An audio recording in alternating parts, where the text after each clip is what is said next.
इसरो की बड़ी कामयाबी, चंद्रयान 2 ने पहली बार देखा चांद पर कैसे पड़ता है सूरज का असर।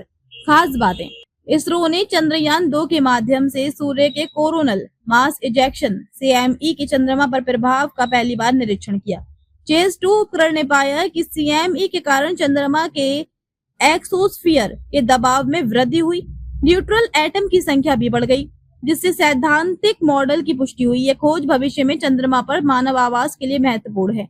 भारतीय अंतरिक्ष अनुसंधान संगठन इसरो को बड़ी सफलता हाथ लगी है। इसरो ने बताया कि उसके चंद्रयान 2 लूनर ऑर्बिटर सूरज के कोरोनल मास इजेक्शन CME के चांद पर असर का पहली बार ऑब्जर्वेशन किया है।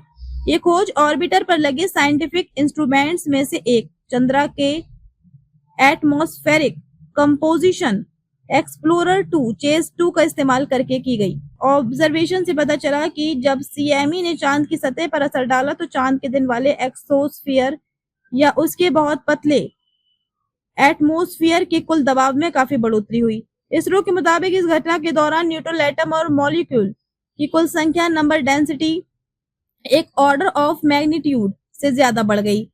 इससे लंबे समय से चले आ रहे थ्योरेटिकल मॉडल्स की पुष्टि हुई, लेकिन इसे पहले कभी सीधे तौर पर नहीं देखा गया था। स्पेस एजेंसी ने अपने बयान में कहा, यह बढ़ोतरी पहले की थ्योरेटिकल मॉडल्स जैसी ही है जिन्होंने ऐसे असर का अनुमान लगाया था, लेकिन चंद्रयान 2 पर मौजूद चेस 2 ने इसे पहली बार देखा है। सूर्य हमारे सबसे नजदीकी तारा है। ये आगे का गोला है जो लाखों डिग्री सेल्सियस गर्म है और पृथ्वी के आकार से लाखों गुना बड़ा है।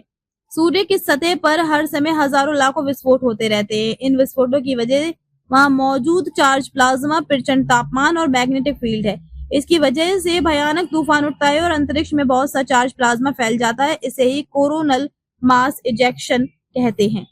दरअसल ऑब्जर्वेशन का मौका बहुत ही कम मिलता है, जो पिछले साल 10 मई को उस वक्त शुरू हुआ जब सूरज से चांद की ओर CME की एक श्रृंखला फेंकी गई थी। इस शक्तिशाली सोलर एक्टिविटी की वजह से चांद की सतह पर मौजूद एटम टूटकर चांद के एक्सोस्फीयर में चले गए।